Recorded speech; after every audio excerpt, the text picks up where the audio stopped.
Hello, hello, hello. Welcome to our weekly live show. I am Dr. Fabiana Claure, pianist and business strategist for musicians. And I am tuning in on this very special day. It is July 1st, 2024. We are officially kickstarting the second half of the year and taking a moment here to restart with the right intention. You see, when we have an opportunity for new beginnings, for new goal setting practices, for new moments of just invigorating ourselves with the right mentality, the right perspective, and above all, the right strategy. This is a moment to figure out where can you work smarter and not harder. And so I'm super excited. I just had a meeting with my team earlier this morning where we celebrated our wins. We really went deep into acknowledging, all of the different things that we've been able to do in the first half of the year. And today's topic centers around really being able to create the right relationship with your team members and learn how to build the right expectations and above all also how to create the right boundaries, how to make sure that as you develop that bond with your team members that you at the same time are able to really create the right relationship in terms of boundaries, in terms of expectations, and all the things, right? So I am here to dive into maybe some of the practices that have allowed me to really build strong relationships with, the people in my team. And hopefully for those of you who are, creating your business with people around you, that ideally that's how you want to do it. You don't want to be the solopreneur trying to do all the things on your own, but instead really exploring what does it take to build a community of supporters, of ambassadors, of allies that are going to help you really take your vision to that next level. This session is going to really hopefully give you some additional insights into how you can become a better leader and how you can learn how to create a right expectation with your team. One of the main challenges that I hear from so many musicians who are going through this transition of building their teams is not really knowing how to create the right boundaries, how to create the right expectations, how to track the performance of their team, and to be able to really create measurable ways of tracking progress and having clear communications with your team, right? So I'm excited to dive into this topic. By the way, if you're catching me live, I'd love to hear from you. Let me know what are your challenges. What are the questions that you have around working with team, around setting the right boundaries, setting the right expectations, and anything that has to do with just building the right system of support around your business, right? So let me know. I'm going to be watching the comments as I go. So definitely chime in if you have any questions. Hello, hello, hello, everyone. Welcome. And so we're talking today about how to kickstart the second half of 2024 with the right strategy for not having to be the solopreneur anymore, for not having to be the one man or one woman show, but instead, how do you create the right environment of support? How do you create the right expectations and the right boundaries with your team so that you can bring your business to life? You can manifest the vision and truly build everything you're trying to build without getting burned out, without having to sacrifice the things that matter most to you, right? So that's what today's topic is about. And as I go through this, as I said, I'd love to hear from you. Let me know in the comments, what are your questions around creating the right relationships with your team? What has your experience looked like so far working with team members? Whether you have a virtual assistant, you have someone who helps you with marketing, with operations, with sales. Let me know in the comments, what are your pressing questions around working with your team? And I'll be happy to answer them live as we go through today's session. So how to set and maintain healthy boundaries with team. Let me start by explaining something that is going to be hopefully a wake-up call for those of you who may have been struggling to create the right infrastructure with your team and the right relationships. When it comes to building the expectations and boundaries with your team, the first step is taking complete ownership as a leader that the buck stops with you. Like you as a visionary, as the person who's creating your business, you need to know that everything that doesn't work in your business, 90% of the chances is because something you've set that is unclear, processes that are not well established, or you're just not setting your team up for success in one way or another. Maybe you're not delegating with the right guidance. You're not teaching how to do the things that you want them to do. And you're just kind of going through the motions of just passing things off your plate and just expecting your team to kind of figure it out as they go, for example, right? So I want to encourage you to really start taking a moment of transparency and honesty as you're looking through what does your team look like right now. How do you feel about each of your team members, if you have one person or if you have more than one person? And where in that rating, if you were to rate your team, let's say on a scale of 1 to 5, where in that rating can you look inward in terms of how did you set that team member up for success? What did you do to get that team member to succeed? And where did you fail perhaps in setting the right expectations, the right key performance indicators, KPIs, and just perhaps you've just assumed that your team would know how to do things on your behalf, but you haven't taken the time to coach them. And I hear this a lot in the conversations that I have with musicians is like, oh, my team's not performing. They're all over the place. They're just driving me crazy. And it's really easy to get into this mode of just blame and feeling like that your team is dragging out all your energy. And the minute you switch the mindset from anything I don't like about how my team is performing, I have to look inward first and see where did I fail to set the right expectations? Where did I fall short in terms of pre-established boundaries and conversations and communications? And looking inward first and foremost is the first thing I want you to take note of as you're going through today's training, because again, it's easy to blame, it's easy to shame, it's easy to look outward. It's not easy to look inward. It takes a lot of humility, it takes a lot of transparency, and sometimes it's not easy to see when you're just inside of this world, right? So if you're just in your mind and not really sure on where you're falling short, then one of the things you're going to want to do is get guidance, get assessments, try to find people who can guide you in looking at what you're currently doing with your team and giving you an additional insight into what you could be doing differently. Because sometimes it's hard to see when you're in the middle of it and doing all the things yourself. So if you don't have anyone around you, if you're not really sure what are the things that you may be doing wrong, then it's time to start looking more, intentionally around your support system and making sure that you have some sort of guidance around what does it look like to successfully manage your team, right?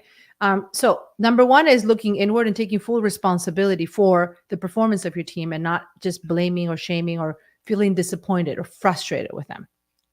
The second step is making sure that when it comes to boundaries, right, that you are clear in the culture that you want to create in your organization. What does that look like? Well, you have to have a clear idea of what are your core values as an organization. What do you stand for?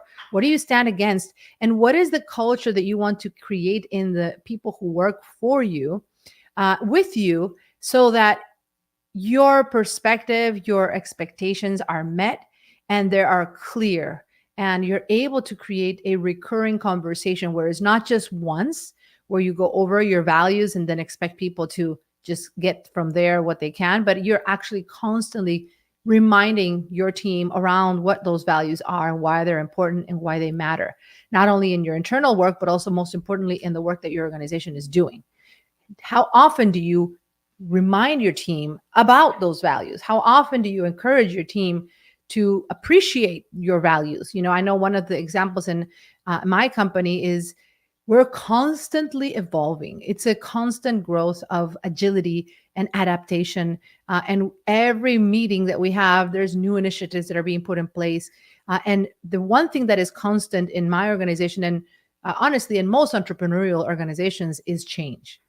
And adaptability, flexibility, agility, the ability to stay on your feet and to continue moving forward despite the ups and downs and the changes that happen, is one of the things that we celebrate as a company the most, right? Why? Because we know that these are skills that we want to, encourage our community. We want to encourage our team to embrace and to know that things can change, things can get shut down, things can have errors. And we're having to constantly be thinking quickly, how do we adapt? And how do we adapt without dwelling on the issue, the glitch, the error, the unexpected turbulence that comes into our way? What are the ways that we can become fast action takers and thinkers that adapt to what's necessary, right? So that's one of the things that you're going to want to make sure that you're kind of keeping in mind as you're building your kind of boundaries and expectations and culture in your team. What are the things that you want to enforce and celebrate and highlight? We also have very deep values around wellness and just well-being and taking care of ourselves. And so we want to make sure that, everything that you do in your organization, whatever your core values are, that you're constantly reminding not only your team, but also for yourself, so that you can stay clear around what those things are in your business and how you want to create that environment of accountability and ownership, not only in your work, but also in the work of your team, right? Now, another very important boundary that you're going to want to look at is, how do you want communication to go through in your organization?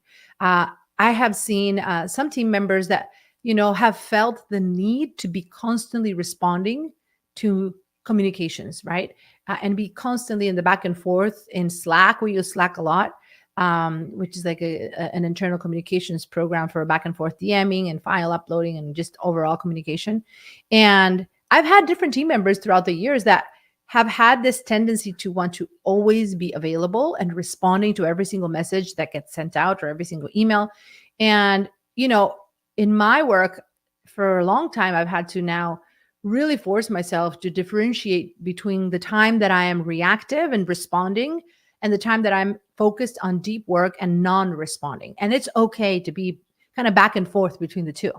And so one of the things that I've done in my organization is clear boundaries and expectations for my team to know that I don't expect everyone to respond to me every single second, every single thing that I send them a message. And to really know that if I have an emergency or I need something that needs immediate response, I could always call them, right? I can literally pick up the phone and dial them. But other than that, communications that are sent back and forth inside our community, inside our Slack, are not necessarily meant to be urgent.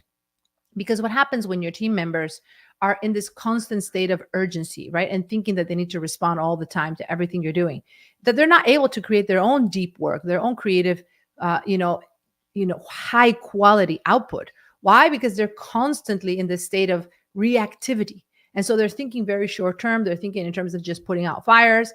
And they're just completely stuck in this mindset of just responsiveness instead of being focused, right? So thinking about this process for you is going to be very important, because whatever that looks like for you, whether it's around communications, whether it's around goal setting, whether it's around general like etiquette in our meetings, things like that, what are the ways in which you can right now be very intentional in establishing those boundaries, modeling them yourself, and then being able to communicate with the team how this process, will go, and what does success look like in executing your boundaries, and following your processes.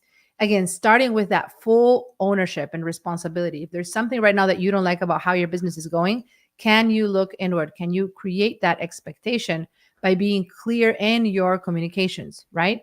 And this is just, a part of a deeper conversation that I'm going to be having starting next Monday, July the 8th, where I'm going to be going over the 5-step process that we use in not only creating the most efficient and leveraged business model for musicians, but most importantly, creating a way for musicians to be able to run their music businesses on autopilot, and what that even means. How can you create a business that can ultimately run without you having to be involved every single step of the way? As you may know in my story, for those of you who have been in my world for a while, I'm dropping the link here, by the way. If you haven't registered, you're going to definitely want to go and sign up, because it's going to be so game changing. If you're trying to figure out how you could create more leverage in the way you work right now as a musician, and build systems and infrastructures and procedures that will allow you to run your business a lot more smoothly, with a lot less friction, a lot less having to be the one doing all the things. If you're feeling that you're the bottleneck in your business right now, and you're committed to seeing where you could elevate your activities to win back your time, to raise your income, and most importantly, to stop feeling burned out in the day-to-day of running your business, whether you're a music teacher, whether you're a performer, whether you are someone who's really running a business right now in the music industry that's trying to create more time back and not feeling so burned out. Perhaps you're teaching one-on-one lessons. Perhaps you are just doing everything yourself. You don't have an infrastructure in place with any team members, or maybe you do have team members. Maybe you run a music school like I did for many years, and you have teachers working for you, and you're struggling to really delegate or to figure out how you could remove yourself more from just being the one person where everyone has to come to for questions all the time, whether it's around your studio, anything else.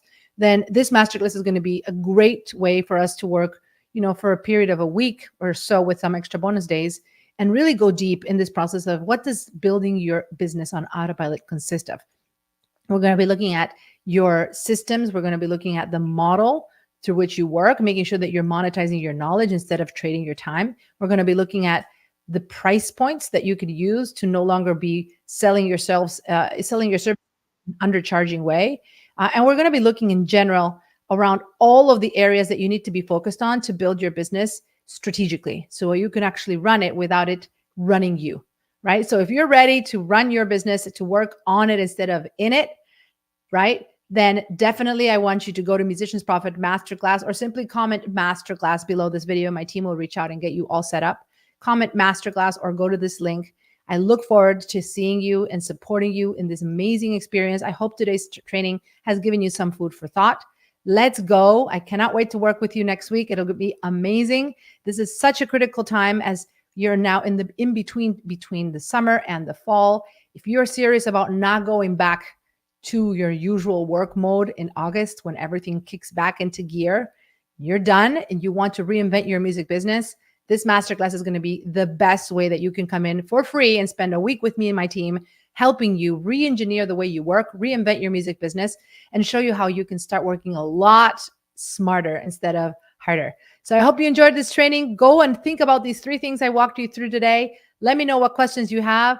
And I look forward to seeing you in our masterclass, musiciansprofitmasterclass.com. Until then, let's prosper together.